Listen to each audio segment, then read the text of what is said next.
समस्त को ख्रीष्ट प्रेम नमस्कार और शुभेच्छा। सारा चैनल रो जीवन रो सहारा रे आपण मान को स्वागत जनाए। समस्त को नवा वर्ष 2026 रो बहुत बहुत शुभकामनाएं। आज जो वाक्य उपरे आमे ध्यान करिबा ता आपण माने पाइबे पवित्र बाइबल रो प्रकाशित वाक्य 21 पर्व रो 5 पद। सेठारे एपरि लेखा जाय, परे सिंहासनोपविष्ट व्यक्ति कहले, देख आम्बे समस्त विषय नूतन करूछु। आ से कहले, लेख, कारण यही समस्त वाक्य विश्वसनीय और सत्य। प्रिय भाई और भौणी मान, नूतन वर्ष आम जीवन रे ईश्वर दया रे दिया जाइथिबा एक नुआ अवसर। आज आमे एक नुआ वर्षर सीमा रे दंडायमान।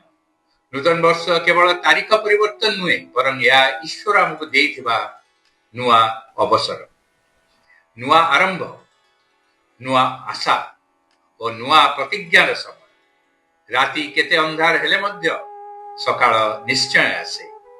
नूतन वर्ष एक नुआ सकाळ जेउठी ईश्वर कृपा पुण्य नुआ हुए। नूतन वर्षर प्रवेश रे प्रथम आमे पछकु चाहिबा आवश्यक। गत वर्ष रे आनंद थिला, वेदना थिला, सफलता और विफलता मध्य थिला, किंतु से सब मध्य रे ईश्वर आमको छाड़ी देई नथिले। बाइबल रो पद गीत संहिता 107 पर्व 1 पद रे लेखा जाए, सदा प्रभु को धन्यवाद दियो, कारण से मंगलमय, तांक दया अनंत काल स्थायी। धन्यवाद देवा हेउची नुआ वर्ष को ठीक भाबे आरंभ करिवार प्रथम पदक्षेप।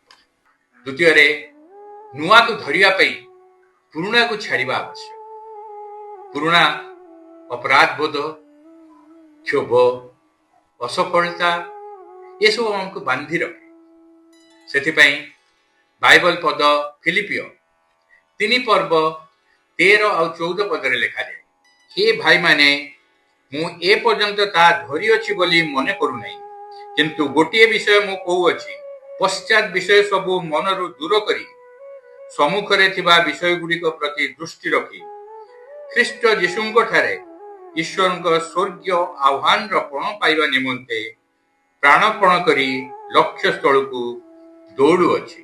जेपरी एक यात्री जदि सब बेले पछुक देखिबो, से आगो को ठीक भाबे चली परिबो। सेहीपरि पुरुणा को धर रखिले नुआ वर्षर आशीर्वाद उपभोग करि परिबे। तृतीय रे नूतन वर्ष अजଣା, कौन घटिबो आमे जानु नै। नूतन वर्ष नुआ संभावना सह भय मध्य आने, किंतु ईश्वर आमको भय नुहे, साहस दियंती। से ईश्वर को ऊपर आमर भरोसा रखी आगे जीवा। बाइबल पद हितोपदेश 3 पर्व 6 रे लेखा जाए, आपनार सबु गति रे तांको स्वीकार कर, तमरे से तुमर पथ सबु सरल करिवे।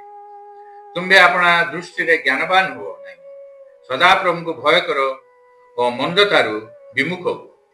एक शिशु तांग बापा को हाथ धरी अंधार रास्ता रे निर्भय चले, सेहीपरि आमे जदि ईश्वर को हाथ धरी चलिबा भय दूर हो जिवो। दाऊद जेतेबेले गलियात रो सामना कले, से निज शक्ति उपरे ईश्वर को उपरे भरोसा करते। चतुर्थ रे नूतन वर्ष रे आमे अनेक प्रतिज्ञा करतो, किंतु सर्वप्रथम प्रतिज्ञा होची ईश्वर सह आउरी निकटवर्ती हेबा। बाइबल पद 2 कोरिन्थियो 5 पर्व 17 पद रे लेखा जाए, एणु जदि केई ख्रीष्टंक ठारे अछि, तेबे से नूतन सृष्टि होई अछि, पुरातन विषय सबु लोप पाई अछि, देखो नूतन विषय सबु होई अछि।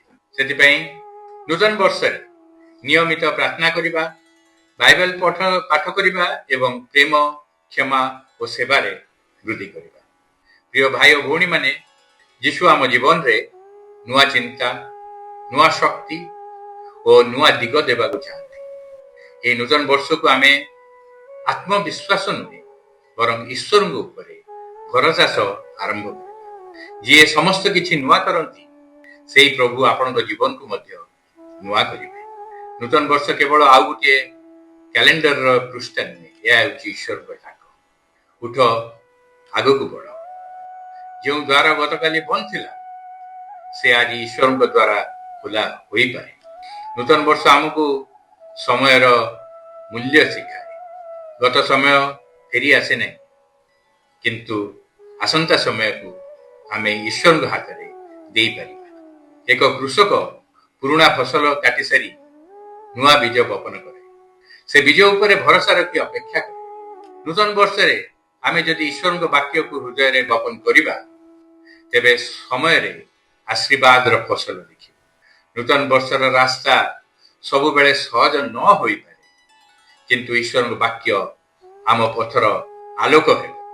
ନୂତନ ବର୍ଷ ସଫଳତା କେବଳ ଆମ ପାଇଁ ନୁହେଁ, ଏହା ଅନ୍ୟମାନଙ୍କ ପାଇଁ ଆଶୀର୍ବାଦର କାରଣ ହେବ। ଏକ ଦୀପ ନିଜେ ଜଳି ଅନ୍ୟମାନଙ୍କୁ ଆଲୋକ ଦିଏ। ଆମ ଜୀବନ ମଧ୍ୟ ସେହିପରି ହେବା ଉଚିତ। ଏହି ନୂତନ ବର୍ଷ ଆମ ପାଇଁ ଈଶ୍ୱରଙ୍କ ଏକ ଆମନ୍ତ୍ରଣ।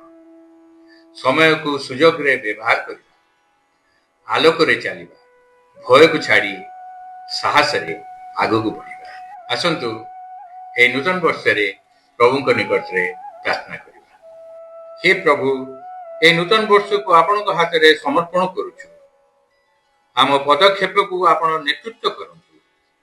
ଆମ ହୃଦୟକୁ ଆଶାରେ ଏବଂ ଶାନ୍ତିରେ ପୂର୍ଣ୍ଣ କରନ୍ତୁ ଏବଂ ଆମ ଜୀବନକୁ ଆପଣଙ୍କ ମହିମା ପାଇଁ ବ୍ୟବହାର କରନ୍ତୁ। ଆମେନ୍। ସମସ୍ତଙ୍କୁ ନୂତନ ବର୍ଷର ଶୁଭେଚ୍ଛା। ପ୍ରଭୁଙ୍କ ଶାନ୍ତି, ପ୍ରେମ ଓ ଆଶୀର୍ବାଦ ସଦା ଆପଣଙ୍କର ସହିତ ରହୁ।